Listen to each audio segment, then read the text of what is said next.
From its tabletop roots in 1991 to its steady evolution to the modern vampire, Vampire the Masquerade Bloodlines had its humble beginning in books and dice.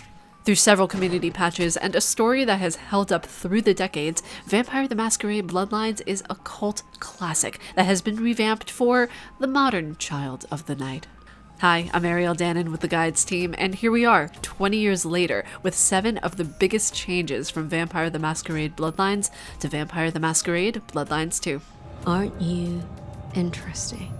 In the original Vampire the Masquerade Bloodlines, each breach of the Masquerade costs 1 Masquerade point, 5 in total. If you are reduced to 0, you will lose the game. There is, however, a Masquerade redemption you can obtain by completing certain quests. In Vampire the Masquerade Bloodlines 2, you have a Masquerade gauge, and the more it fills up, the more you risk revealing who you are and the vampires around you, not unlike a wanted meter in other open world games. If you max it out, it's instant death from your kindred brethren. Be aware of your surroundings and be mindful of the NPCs you converse with, especially if you're snacking on someone out in the open. You cared for him. That is unusual. The original Bloodlines simulated a character sheet that made it feel as if you were playing the TTRPG. In Bloodlines 2, this has been replaced with an ability tree. Rather than ticking up your character's attributes, you simply select new abilities from the tree. The method by which you obtain experience has also changed, where in Bloodlines 1, you primarily obtained experience by completing quests. Now in Bloodlines 2, when you finish quests, read documents, or inspect items, you get experience points, which go towards the ability points you can spend to obtain different abilities. I trust you will be able to handle this yourself in future. I have better things to do. In Bloodlines 1, you were only playing from the main protagonist's perspective. In Bloodlines 2, you have a voice in your head, Fabian, and you get to experience Fabian's perspective along with your own, giving another avenue to the story.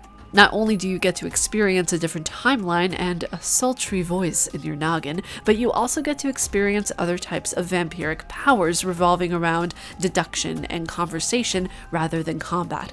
Additionally, in Bloodlines 1, the protagonist was silent, as well as a newly embraced immortal. In Bloodlines 2, the vampire we play as, Fire, is an ancient with a voice. Can a law-abiding kindred not walk where they will in this city? Tell me, what is my crime? Going into Bloodlines 2, I half expected the game to be much like the first in relation to the camera and how we see Fire. To my surprise, Bloodlines 2 isn't a full mix of first and third person perspectives, unlike Bloodlines 1. Instead, it's mainly first person and goes into a third person close-up view when feeding on someone. While there is no third person button like how there was in the original, all the cutscenes are in third person, and when you're speaking with Fabian, you have this Control-esque neon red dreamlike state when it's showing another person in Fire's mind, which is entirely new to the Bloodlines experience. But I've always found charm in clutter. Provokes a soul to build castles out of thoughts, and a castle is a solid place to stand. Bloodlines 1 and 2 are very different in the way they are approached in terms of maneuverability around the map, as well as the combat, with Bloodlines 2 being a much more action-oriented game. Combat has received a complete overhaul, including but not limited to a removal of hit numbers atop the heads of your enemies, and less of a focus on making the protagonist a melee fighter. In Bloodlines 1, you could actually go without using any of your powers when it comes to fighting. You could just punch all of your enemies into oblivion. There is much more of a focus on how combat works with abilities in tandem with your melee options in Bloodlines 2.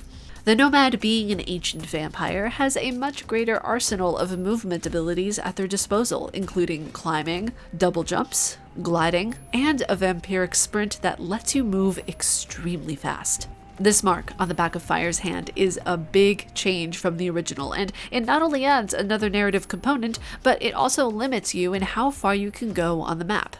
In Bloodlines 1, you're not limited by a mark on the back of your hand. Therefore, you can traverse around a bit easier from different locations like Santa Monica Pier, the beach, and more.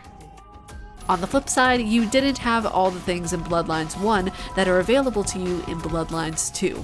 Yes, there was jumping, but it was more of a small hop and glide instead of an actual jump.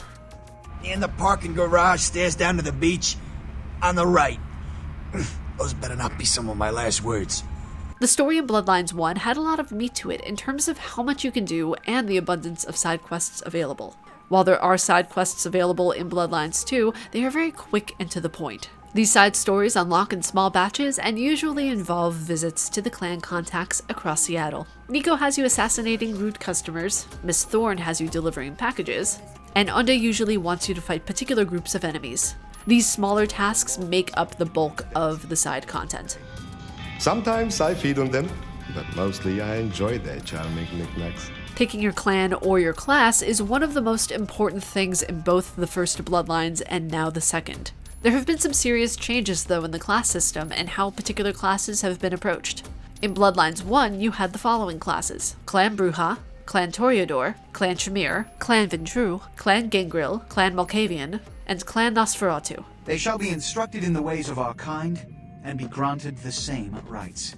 Now in Bloodlines 2, the classes are as follows: Clan Bruja, Clan Tremere, Clan Banu Hakim, Clan Ventru, Clan La Sombra, Clan Toreador. The noticeable absence of the Nosferatu clan is a painful one, considering they were one of the more interesting clans to play as in Bloodlines 1. News travels down the Kindred grapevine like wildfire, and that courtroom spat between LaCroix and Nines Rodriguez is a juicy little morsel.